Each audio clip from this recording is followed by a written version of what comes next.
Hello everybody, welcome to BPTV. I'm your host Andy Amrine, and today we are talking all about bees. Bees, bees, bees. There are many types of bees. We are concerned with the bees that nobody likes. So we're going to be talking about carpenter bees and yellow jackets and hornets. We're not really working on honeybees. Everyone loves the honeybees and what honeybees do. So here we are in spring. We're mid-May and bees are out galore. But I'm going to start with carpenter bees. Carpenter bees are a type of bee that is attacking your home. They drone into wood, so they're not just finding it in picnic pavilions, but your home has wood in it, whether it's your decking, whether it's your patio, whether it's your attic. That's where you're going to find carpenter bees burrowing into your house, eating the wood and living and causing a lot of destruction for it. So the best defense against carpenter bees are setting up a trap. And these here carpenter bee traps, these are from the Best Bee Brothers company. What a cute name, but it's actually is very true. They have made these two type of carpenter bee traps, and what you can do, you can either hang them, you can mount them, and this box actually attracts the carpenter bees, and you can actually get some Bee Brother bait where you could put a couple drops in the trap, and it's an attractant, a pheromone attractant to get the bees to come into the box. Or you can just catch a couple of bees and put it in the box, but the attractant does work better. And what will happen is these traps will attract the carpenter bees. They'll get inside the box, and then they're trapped, and then they dehydrate and they die. And there's little exit doors on the bottoms of the trap that you can take them and shake them out and keep going. One of the traps has a nice green roof, so it might look a little prettier for you on your deck.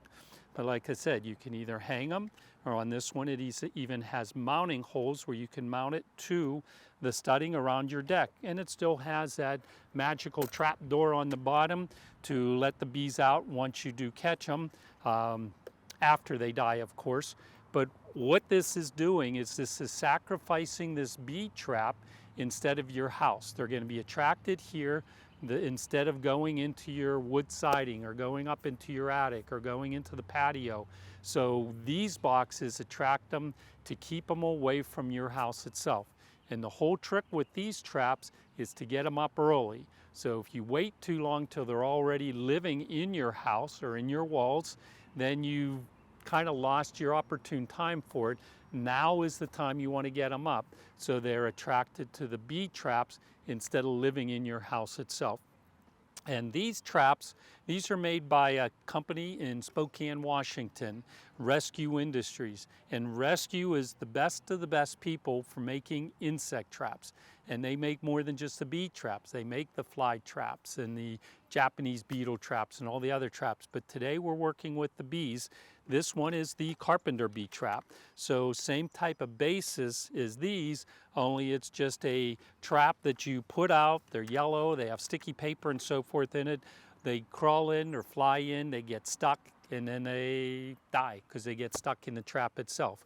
So once again, if you're too late getting these up, you could put something like this on your patio or wherever it is that the carpenter bees are flying around their living. They're going to be attracted to it, same kind of bait, that pheromone attractant bait, plus the color is what attracts these bees to these traps.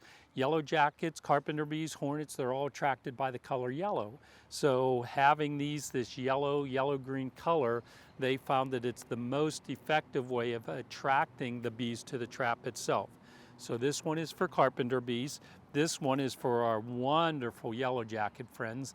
And who doesn't like the yellow jackets? Probably the most aggressive of all the bees that are out there. So whether they're living in the ground or making a nest somewhere else or in the mulch or wherever, these type of traps, once again, you can hang it and the bees are going to be attracted to the trap. They'll fly into the trap and they'll dehydrate and die on it. That's the whole basis of the traps, in the trap industry.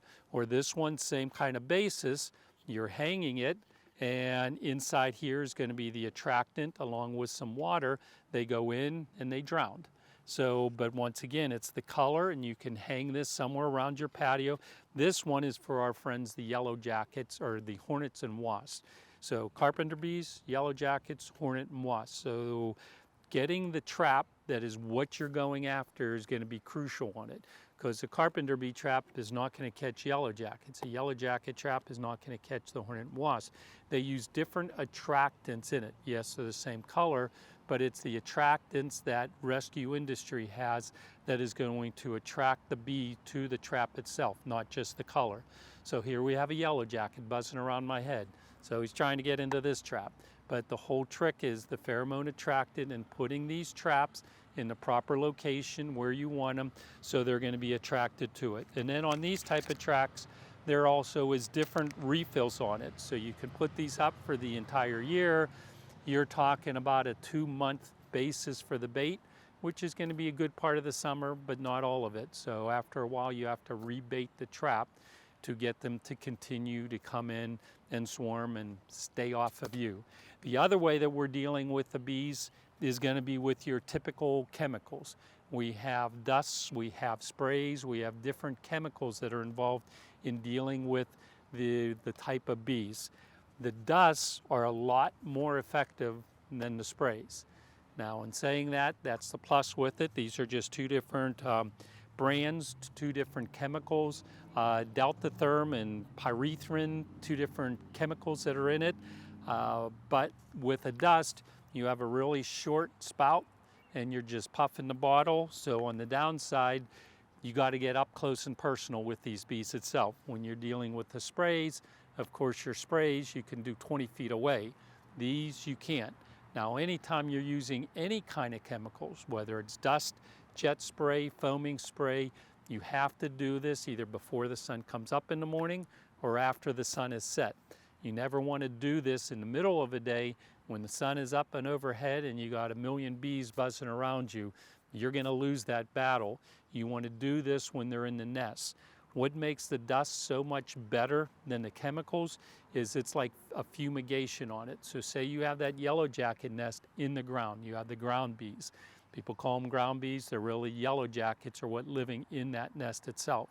So what you do is after the sun sets, all those bees are done flying around for the day and they're in the nest. So after it's dark and all the bees are in there, you're going down into that nest and just puffing the bottle itself.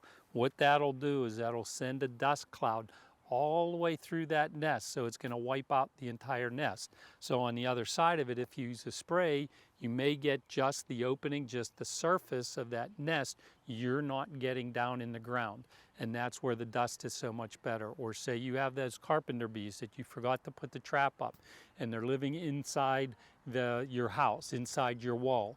You got to know where the entrance is, so during the day you go outside when the sun is shining. You could see where the bees are coming in and out, whether it's a wooden post or whether it's in your brick and block, because they will dig a hole through the mortar joint to get to the wood that's behind the brick and mortar. You put the dust in there, you puff it, and once again it's going to fumigate that whole nest area, and you're going to see thousands of bees covered in white dust flying out. They're going to look like little Casper the Friendly Ghost as they come out of that hole. But trust me, the dust is on them and it is going to kill them probably within a minute. So the dust is amazing for wiping out complete nests. Now on the same basis, say you have that hornet nest, those mud wasps that are 20 feet up in the tree, there's no way you're going to get up there with the powder itself. And that's where the sprays come in. You can get foaming sprays, or you can get the liquid sprays itself. The jet sprays, you're going to do 20-25 feet. The foaming spray is not going to be quite as far as that. I'm going to say you're going to get 15 to 20 feet. The foaming spray is a spray that clings more to the surface, where the jet sprays are the sprays that soak the surface itself. So if you have a nest in a wall, the foaming a lot of times will cling around that surface and do a better job for you. If you have that big mud nest up in the sky, up in the tree, the jet one, and you're just sitting there soaking the entire nest itself.